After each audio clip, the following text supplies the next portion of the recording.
Electronics రంగంలో గత 20 సంవత్సరాలుగా నూజివీడులో ప్రభంజనం సృష్టిస్తున్నది శ్రీవత్స ఎలక్ట్రానిక్స్ నూజివీడు. మా వద్ద ఏసీలు, ఎల్ఈడి టీవీలు, ఫ్రిడ్జ్లు, వాషింగ్ మిషన్లు, కూలర్లు, మిక్సీలు, గ్రైండర్లు, ఫ్యాన్లు మొదలగు అన్ని రకాల మీ ఇంటికి కావలసిన ఎలక్ట్రానిక్స్ ఐటమ్స్ విజయవాడ మరియు ఆన్లైన్ ధరల కన్నా అతి తక్కువ రేట్లలో లభించును.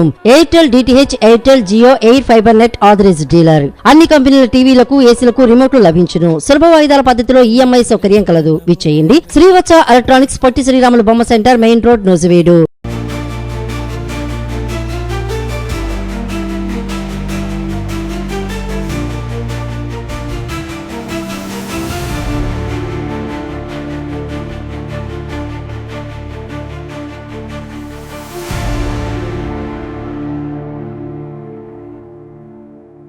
పశ్చిమాసియాలో శాంతి దిశగా అడుగులు. నేడు ఇరాన్తో ఒప్పందం కుదురుతుందని ట్రంప్ ప్రకటన. హర్ముజ్ జలసంధి తిరిగి తెరుచుకుంటుందని వెల్లడి. పశ్చిమాసియాలో నెలలుగా కొనసాగుతున్న ఉద్రిక్త పరిస్థితులకు ముగింపు పలికే దశగా కీలక పరిణామాలు చోటు చేసుకుంటున్నాయి. అమెరికా అధ్యక్షుడు ట్రంప్ మాట్లాడుతూ ఇరాన్తో శాంతి ఒప్పందం నేడు కుదిరే అవకాశం ఉంటుందని ప్రకటించారు. ఒప్పందం పూర్తయిన వెంటనే ప్రపంచ వాణిజ్యానికి అత్యంత కీలకమైన హర్ముజ్ జలసంధి తిరిగి తెరుచుకుంటుందని ఆయన వెల్లడించారు. అయితే ఒప్పందంపై ఇంకా కొన్ని సాంకేతిక అంశాలపై చర్చలు కొనసాగుతున్నాయని ఇరాన్ వర్గాలు పేర్కొంటున్నాయి. ప్రపంచ ఆర్థిక వ్యవస్థలో హర్ముజ్ జలసంధి ఎంతో ప్రాధాన్యంగా ఉంది. ప్రపంచ చమురు రవాణాలో పెద్ద భాగం ఈ మార్గం ద్వారానే జరుగుతుంది. గత కొంతకాలంగా అక్కడ ఏర్పడిన ఉద్రిక్త పరిస్థితుల కారణంగా అంతర్జాతీయ మార్కెట్లో అనిశ్చితి నెలకొంది. ఇప్పుడు శాంతి ఒప్పందం కుదిరితే పరిస్థితులు సాధారణ స్థితికి చేరుకునే అవకాశం ఉందని నిపుణులు భావిస్తున్నారు. ట్రంప్ మాట్లాడుతూ ప్రపంచ దేశాల ప్రయోజనాలను దృష్టిలో ఉంచుకొని ఈ చర్చలు ముందుకు తీసుకువెళ్తామని తెలిపారు. సమస్యలను యుద్ధం ద్వారా కాకుండా చర్చల ద్వారా పరిష్కరించుకోవడం మంచిదేనని అన్నారు. శాంతి, స్థిరత్వం, ఆర్థిక పురోగతి ప్రధాన లక్ష్యమని పేర్కొన్నారు. ఇరాన్ ప్రతినిధులు కూడా చర్చలు సానుకూల దిశలో సాగుతున్నాయని పేర్కొన్నప్పటికీ ఒప్పందంపై తుది ప్రకటన అధికారికంగా వెలువడాల్సి ఉందని తెలిపారు. కొన్ని అంశాలపై ఇంకా సంప్రదింపులు కొనసాగుతున్నాయని చెప్పారు. అందువల్ల అన్ని ప్రక్రియలు పూర్తయ్యాకే పూర్తి వివరాలు వెలువడే అవకాశం ఉందని తెలుస్తోంది. ఈ ఒప్పందంలో అణు కార్యక్రమం, ఆర్థిక సహకారం, ఆంక్షల విషయంలో కొన్ని తాత్కాలిక నిర్ణయాలు ఉండే అవకాశం ఉందని అంతర్జాతీయ మీడియా కథనాలు చెబుతున్నాయి. తుది ఒప్పందానికి ముందు ఒక అవగాహన ఒప్పందం కుదిరే అవకాశాలు కూడా ఉన్నాయని సమాచారం. హర్ముజ్ జలసంధి తిరిగి తెరుచుకుంటే ప్రపంచ చమురు సరఫరా సాధారణ స్థితికి చేరుకునే అవకాశం ఉంది. దీనివల్ల అంతర్జాతీయ చమురు ధరలపై సానుకూల ప్రభావం ఉండవచ్చని ఆర్థిక నిపుణులు భావిస్తున్నారు. ప్రపంచ వ్యాప్తంగా అనేక దేశాలకు ఇది ఉపశమనం కలిగించే పరిణామంగా మారవచ్చని చెబుతున్నారు. భారత్ కు కూడా ఈ పరిణామాలు ఎంతో ముఖ్యమైనవిగా భావిస్తున్నారు. దేశ అవసరాల్లో పెద్ద భాగం చమురు దిగుమతిపైనే ఆధారపడి ఉంటుంది. హర్ముజ్ జలసంధి సాధారణ స్థితికి వస్తే ఇంధన సరఫరా మరింత సులభమయ్యే అవకాశం ఉందని నిపుణులు చెబుతున్నారు. ప్రపంచ మార్కెట్లో కూడా ఈ వార్తలపై సానుకూలంగా స్పందిస్తున్నట్లు సమాచారం. శాంతి చర్చలు ముందుకు సాగుతున్నాయనే సంకేతాలతో కొన్ని రంగాల్లో పెట్టుబడిదారుల్లో ఆశాభావం కనిపిస్తోంది. చమురు ధరలు కూడా కొంతమేర తగ్గుముఖం పట్టినట్టు తెలుస్తోంది. గత కొన్ని నెలలుగా పశ్చిమాసియాలో ఉద్రిక్త పరిస్థితులు కొనసాగుతున్నాయి. దీనివల్ల అంతర్జాతీయ వాణిజ్యంపై ప్రభావం పడింది. సముద్ర మార్గాల్లో రవాణా అంతరాయాలు ఏర్పడడంతో అనేక దేశాలు ప్రత్యామ్నాయ మార్గాలను ఉపయోగించాల్సి వచ్చింది. ఇప్పుడు పరిస్థితులు మెరుగుపడితే ప్రపంచ వాణిజ్యం మళ్లీ వేగం అందుకునే అవకాశం ఉందని విశ్లేషకులు భావిస్తున్నారు. అమెరికా ప్రభుత్వం ఈ చర్చలకు అత్యంత ప్రాధాన్యం ఇస్తున్నట్లు తెలుస్తోంది. ప్రాంతీయ స్థిరత్వాన్ని తీసుకురావడం ప్రధాన లక్ష్యంగా చర్యలు చేపట్టినట్లు వర్గాలు చెబుతున్నాయి. ఇతర దేశాల సహకారంతో కూడా సంప్రదింపులు కొనసాగిస్తున్నట్లు సమాచారం. పాకిస్తాన్ మధ్యవర్తిత్వం కూడా ఈ చర్చల్లో కీలక పాత్ర పోషించినట్లు అంతర్జాతీయ కథనాలు చెబుతున్నాయి. సాంకేతిక స్థాయిలో మరిన్ని సమావేశాలు జరిగే అవకాశం ఉందని తెలుస్తోంది. అన్ని అంశాలను సమగ్రంగా చర్చించి ముందుకు తీసుకెళ్లాలని ఇరు పక్షాలు భావిస్తున్నట్లు సమాచారం. శాంతి ఒప్పందం పూర్తిగా అమలులోకి వస్తే మధ్యప్రాచ్య దేశాల్లో స్థిరత్వం పెరిగే అవకాశాలున్నాయి. ఇది ప్రపంచ ఆర్థిక వ్యవస్థకు కూడా ప్రయోజనం చేకూర్చే అవకాశం ఉందని నిపుణులు చెబుతున్నారు. పెట్టుబడులు, వాణిజ్యం, రవాణా రంగాల్లో కొత్త అవకాశాలు ఏర్పడవచ్చని భావిస్తున్నారు. అయితే ఇంకా కొన్ని అంశాలు చర్చల దశల్లోనే ఉన్నాయని పరిశీలకులు సూచిస్తున్నారు. అధికారిక ప్రకటనలు సంతకాలు పూర్తయ్యే వరకు పరిస్థితులు జాగ్రత్తగా గమనించాల్సిన అవసరం ఉందని చెబుతున్నారు. కొన్ని కీలక అంశాలపై తుది అంగీకారం రావాల్సి ఉందని సమాచారం. ప్రపంచ దేశాలు ఈ పరిణామాలను ఆసక్తిగా గమనిస్తున్నాయి. ముఖ్యంగా ఇంధన అవసరాలను ఎక్కువగా ఉన్న దేశాలు ఈ చర్చల ఫలితాల కోసం ఎదురు చూస్తున్నాయి. స్థిరత్వం ఏర్పడితే ఆర్థిక వ్యవస్థలను కూడా మేలు జరుగుతోందని భావిస్తున్నారు. అంతర్జాతీయ నిపుణులు చెబుతున్న దాని ప్రకారం శాంతి ఒప్పందం విజయవంతం కావాలంటే ఇరు దేశాలు పరస్పర విశ్వాసంతో ముందుకు సాగాల్సిన అవసరం ఉంది. దీర్ఘకాలిక పరిష్కారం కోసం సహనం అవసరమని వారు చెబుతున్నారు. వచ్చే రోజుల్లో ఈ ఒప్పందానికి సంబంధించిన మరిన్ని వివరాలు వెలువడే అవకాశం ఉంది. సంతకాల కార్యక్రమం, అమలు విధానం, తదుపరి సమావేశాలపై స్పష్టత వచ్చే అవకాశాలున్నాయి. ప్రపంచ దృష్టి ఇప్పుడు ఈ పరిణామాలపైనే కేంద్రీకృతమైంది. మొత్తంగా చూస్తే పశ్చిమాసియాలో శాంతి దిశగా ఒక కీలక ముందడుగు పడుతున్నట్లు కనిపిస్తోంది. ఇరాన్ తో ఒప్పందం కుదిరిందని ట్రంప్ ప్రకటించడం, హర్ముజ్ జలసంధి తిరిగి తీసుకురావడం ప్రపంచ వ్యాప్తంగా ఆశలు పెంచింది. అయితే తుది ఒప్పందం అధికారిక సంతకాలు పూర్తయ్యే వరకు పరిస్థితులను జాగ్రత్తగా గమనించాల్సిన అవసరం ఉందని నిపుణులు సూచిస్తున్నారు. శాంతి స్థిరంగా కొనసాగితే ప్రపంచ ఆర్థిక వ్యవస్థ కూడా మంచి పరిణామంగా మారే అవకాశం ఉందని విశ్లేషకులు అభిప్రాయపడుతున్నారు.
G7 సదస్సు కోసం ఫ్రాన్స్ చేరిన ప్రధాని మోదీ ఈ నెలలో అమెరికా అధ్యక్షుడు ట్రంప్ తో భేటీకి అవకాశం.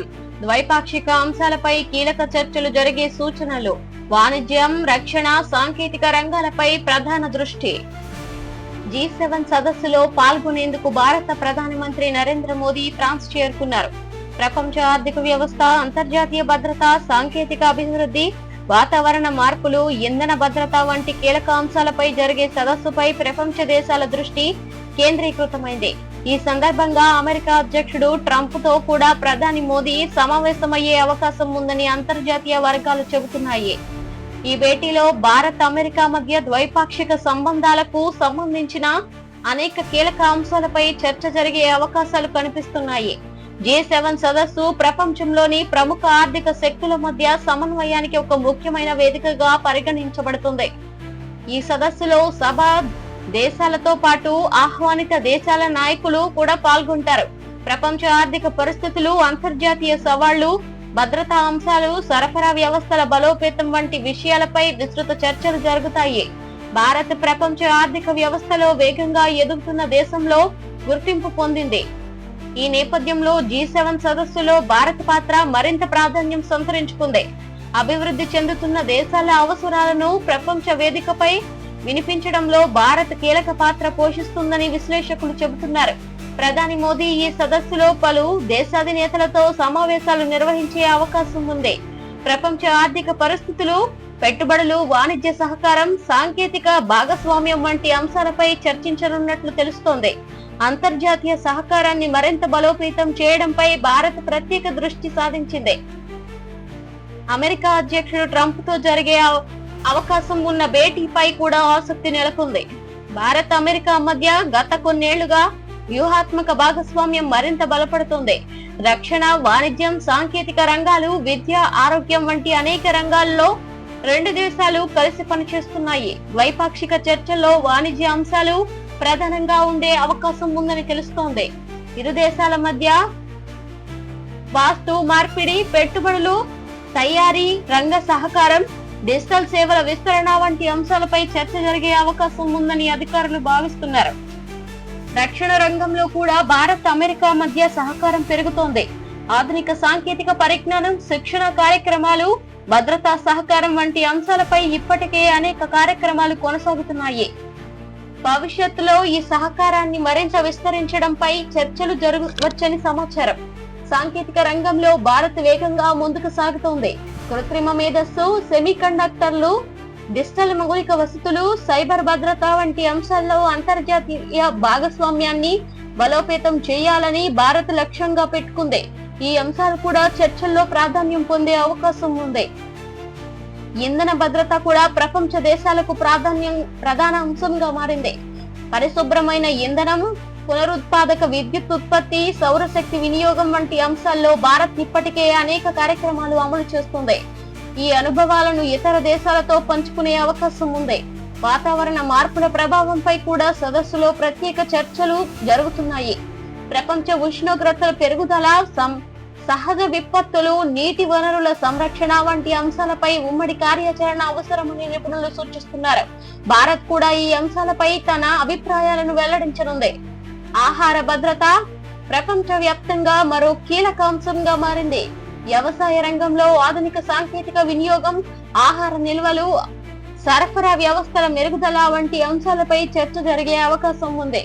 అభివృద్ధి చెందుతున్న దేశాలకు మద్దతు అందించే మార్గాలపై కూడా చర్చించినట్లు తెలుస్తోంది.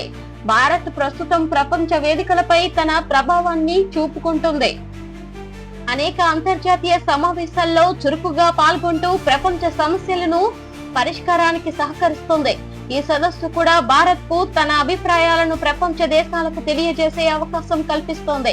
భారత ఆర్థిక వ్యవస్థ గత కొన్నేళ్లుగా స్థిరమైన పురోగతి సాధిస్తోంది. తయారీ రంగం, డిజిటల్ సేవలు, మౌలిక వసతుల అభివృద్ధి, స్టార్టప్ వ్యవస్థల బలోపేతం వంటి అంశాల్లో దేశం ముందుకు సాగుతోంది. ఈ పురోగతి సదస్సులో ప్రస్తావించే అవకాశం ఉంది. ప్రపంచ పెట్టుబడిదారులు కూడా భారత్ మార్కెట్ పై ఆసక్తి చూపుతున్నారు. యువ జనాభా, వేగంగా అభివృద్ధి చెందుతున్న మౌలిక వసతులు, సాంకేతిక నైపుణ్యం భారత్ కు బలంగా మారాయని నిపుణులు చెబుతున్నారు. పెట్టుబడుల ఆకర్షణపై కూడా చర్చలు జరిగే అవకాశం ఉంది. విద్యా రంగంలో అంతర్జాతీయ భాగస్వామ్యానికి భారత్ ప్రాధాన్యం ఇస్తుంది. ఉన్నత విద్య, పరిశోధన, నైపుణ్యాభివృద్ధి కార్యక్రమాల్లో విదేశీ సంస్థలతో కలిసి పనిచేసే అవకాశాలు పరిశీలిస్తోంది. భవిష్యత్ అవసరాలకు అనుగుణంగా విద్యా రంగాన్ని బలోపేతం చేయడంపై దృష్టి పెట్టింది. ఆరోగ్య రంగంలో కూడా సహకారం పెరుగుతోంది. ఔషధ తయారీ, వైద్య పరిశోధనలు, ఆరోగ్య సేవల విస్తరణలో భారత్ కీలక పాత్ర పోషిస్తోంది. ఈ రంగంలో కొత్త అవకాశాలపై చర్చ జరిగే అవకాశం ఉందని తెలుస్తోంది. G7 సదస్సులో పాల్గొనే ఇతర దేశాల నాయకులతో కూడా ప్రధాని మోదీ విడివిడిగా సమావేశాలు నిర్వహించే అవకాశం ఉంది. పరస్పర సహకారం, ఆర్థిక సంబంధాలు, వాణిజ్య విస్తరణ, ప్రజల మధ్య సంబంధాల బలోపేతంపై చర్చలు జరిగే అవకాశాలున్నాయి.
పెట్టుబడులే లక్ష్యంగా నేడు సింగపూర్ కు చంద్రబాబు. సింగపూర్ నాయకులు, పారిశ్రామిక సంస్థల ప్రతినిధులతో భేటీ. ఈ నెల 16న సిఐఐ బిజినెస్ రోడ్ షోకు హాజరు.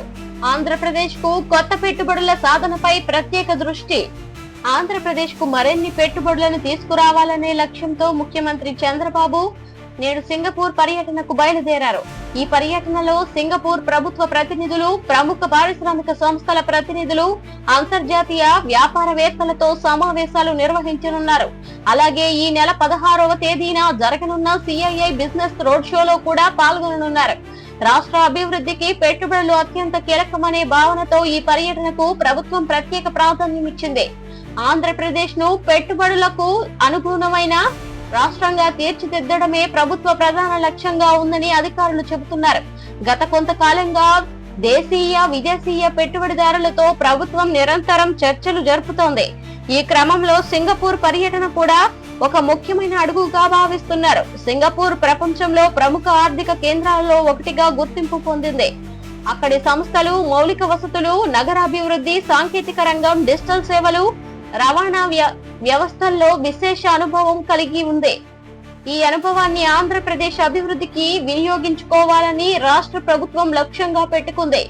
పర్యటన సందర్భంగా పారిశ్రామిక సంస్థల ప్రతినిధులతో ముఖ్యమంత్రి ప్రత్యేక సమావేశాలు నిర్వహించనున్నారు.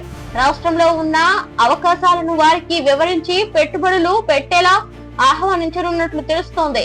ముఖ్యంగా తయారీ రంగం, ఐటీ, ఎలక్ట్రానిక్స్, పునరుత్పాదక ఇంధనం, ఆహార ప్రాసెసింగ్ వంటి రంగాలపై ప్రత్యేక దృష్టి పెట్టనున్నారు. ఆంధ్రప్రదేశ్ భౌగోళికంగా ఎంతో అనుకూలమైన రాష్ట్రమని ప్రభుత్వం చెబుతోంది. విస్తారమైన సముద్ర తీరం, పోర్టులు, రహదారి వ్యవస్థలు, రైల్వే అనుసంధానం, విమానాశ్రయాలు రాష్ట్రానికి ప్రత్యేక బలంగా ఉన్నాయి. ఈ అంశాలను పెట్టుబడిదారులకు వివరించనున్నట్లు సమాచారం. రాష్ట్రంలో యువశక్తి అధికంగా ఉందని ప్రభుత్వం చెబుతోంది. నైపుణ్యం కలిగిన యువత అందుబాటులో ఉండడం పరిశ్రమలకు ఎంతో ఉపయోగకరమని పేర్కొంటోంది. ఉపాధి అవకాశాల పెంపు కోసం కొత్త పరిశ్రమలను ప్రోత్సహించడమే ప్రధాన లక్ష్యమని అధికారులు తెలిపారు. సింగపూర్ సంస్థలు స్మార్ట్ నగరాల అభివృద్ధిలో ప్రపంచ వ్యాప్తంగా పేరు సంపాదించాయి. ఈ అనుభవాన్ని అమరావతి మరియు ఇతర నగరాల అభివృద్ధిలో వినియోగించే అవకాశం ఉందని తెలుస్తోంది. ఆంధ్రప్రదేశ్ లో ఇప్పటికే అనేక పారిశ్రామిక ప్రాజెక్టులు కొనసాగుతున్నాయి. కొత్తగా మరిన్ని ప్రాజెక్టులను తీసుకురావడానికి ప్రభుత్వం కృషి చేస్తుంది. పెట్టుబడులు పెరిగితే రాష్ట్ర ఆర్థిక వ్యవస్థ మరింత బలపడుతుందని అధికారులు భావిస్తున్నారు. పెట్టుబడులు రావడం వల్ల ఉపాధి అవకాశాలు పెరుగుతాయని ప్రభుత్వం చెబుతోంది. యువతకు తమ స్వరాష్ట్రంలోనే ఉద్యోగ అవకాశాలు కల్పించడం ప్రధాన లక్ష్యమని పేర్కొంటుంది. దీనివల్ల ఇతర ప్రాంతాలకు వలస వెళ్లాల్సిన అవసరం తగ్గుతుందని భావిస్తున్నారు. వ్యవసాయం మరియు పరిశ్రమలు కలిసి అభివృద్ధి చెందే విధంగా ప్రభుత్వం ప్రణాళికలు రూపొందిస్తోంది. ఆహార ప్రాసెసింగ్ పరిశ్రమలను ప్రోత్సహించడం ద్వారా రైతులకు కూడా మెరుగైన అవకాశాలు కల్పించాలని లక్ష్యంగా పెట్టుకుంది. డిజిటల్ రంగంలో కూడా రాష్ట్రాన్ని ముందంజలో నిలపాలని ప్రభుత్వం భావిస్తోంది. డేటా కేంద్రాలు, సాంకేతిక సేవా సంస్థలు, డిజిటల్ మౌలిక వసతుల అభివృద్ధికి విదేశీ సంస్థల సహకారం పొందాలని ప్రయత్నిస్తోంది. పునరుత్పాదక ఇంధన రంగంలో ఆంధ్రప్రదేశ్ కు మంచి అవకాశాలు ఉన్నాయని అధికారులు చెబుతున్నారు. సౌరశక్తి, పవన శక్తి ప్రాజెక్టుల కోసం విదేశీ పెట్టుబడులను ఆకర్షించేందుకు చర్యలు చేపడుతున్నారు. రాష్ట్రంలోని వివిధ ప్రాంతాలను సమానంగా అభివృద్ధి చేయడంపై ప్రభుత్వం దృష్టి పెట్టింది. విశాఖపట్నం, తిరుపతి, కర్నూలు, అనంతపురం, నెల్లూరు వంటి ప్రాంతాల్లో కూడా పెట్టుబడులను తీసుకురావాలని లక్ష్యంగా పెట్టుకుంది. పారదర్శక విధానాలు పెట్టుబడిదారుల విశ్వాసాన్ని పెంచుతున్నాయని ప్రభుత్వం పేర్కొంటుంది. అనుమతుల ప్రక్రియను సులభతరం చేయడం వల్ల మంచి స్పందన వస్తుందని అధికారులు చెబుతున్నారు. అంతర్జాతీయ భాగస్వామ్యాలు రాష్ట్ర అభివృద్ధికి ఉపయోగపడతాయని నిపుణులు అభిప్రాయపడుతున్నారు. విదేశీ సంస్థలు అనుభవం, సాంకేతిక పరిజ్ఞానం, పెట్టుబడులు రాష్ట్ర అభివృద్ధిని వేగవంతం చేస్తాయని వారు చెబుతున్నారు. రాష్ట్ర ఆర్థికాభివృద్ధిలో పరిశ్రమలు కీలక పాత్ర పోషిస్తాయని అధికారులు పేర్కొంటున్నారు. పరిశ్రమలు పెరిగితే ఆదాయం పెరుగుతుందని, పలు చిన్న వ్యాపారాలు కూడా అభివృద్ధి చెందుతాయని వివరిస్తున్నారు. భవిష్యత్ అవసరాలను దృష్టిలో ఉంచుకొని దీర్ఘకాలిక అభివృద్ధి ప్రణాళికను ప్రభుత్వం అమలు చేస్తోంది. వచ్చే దశాబ్దాల్లో ఆంధ్రప్రదేశ్ ను దేశంలోని ప్రధాన పారిశ్రామిక కేంద్రాల్లో ఒకటిగా తీర్చిదిద్దాలని లక్ష్యంగా పెట్టుకుంది. మొత్తంగా చూస్తే పెట్టుబడుల సాధనే ప్రధాన లక్ష్యంగా ముఖ్యమంత్రి చంద్రబాబు సింగపూర్ పర్యటన చేపట్టారు. సింగపూర్ నాయకులు పారిశ్రామిక సంస్థల ప్రతినిధులతో సమావేశాలు నిర్వహించి రాష్ట్రానికి కొత్త పెట్టుబడులను తీసుకురావడానికి ప్రయత్నిస్తున్నారు. ఈ నెల 16న జరగనున్న CII బిజినెస్ రోడ్ షోకు రాష్ట్రానికి పెట్టుబడులను ఆకర్షించడంలో కీలక వేదికగా మారే అవకాశం ఉంది. ఈ చర్యలు విజయవంతమైతే ఆంధ్రప్రదేశ్ లో పరిశ్రమలు, ఉపాధి అవకాశాలు, ఆర్థికాభివృద్ధి మరింత వేగం అందుకునే అవకాశాలు ఉన్నాయని విశ్లేషకులు అభిప్రాయపడుతున్నారు.